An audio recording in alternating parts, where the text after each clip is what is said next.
స్థలంలోనే అమ్మవారు ఉంటుంది. ఈశానాం జగతోస్య వెంకటపతే విష్ణోః పరాం ప్రేయసీం తద్వక్షత్తర నిత్యమాసరసికాం తక్షాంతి సంవర్ధినీం పద్మాలంకృత పాణిపల్లవయుగాం పద్మాసనస్తాం శ్రియం వాత్సల్యాది గుణోజ్వలాం భగవతీం వందే జగన్మాతరం అన్నారు.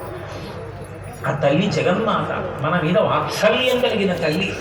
ఎవరికైనా దయ లేదండి, ఆయనకి అంత పని ఎలా చేశాడండి అనవలసి వస్తే దయ లేదండి ఇలా అందరూ దయ లేదండి అంటారు, గుండెల వంక చూపిస్తారు. ఆయన హృదయమునందు కారుణ్యంతో కరుణాస్వరూపిణి అయి అమ్మవారు కూర్చునుంది.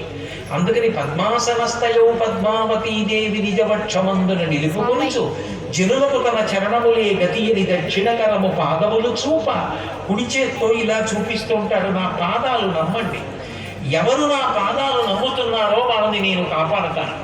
పాదాలు నమ్మడం అంటే పాదదర్శనం ఒకెత్తు, నిజానికి ఉపరితనాలు కాదు, అంతకన్నా గొప్పది. తామ్రోదరుజ్జితి పరాజిత పద్మరాగౌ భాగ్యైర్మహోభిరవిభూత మహే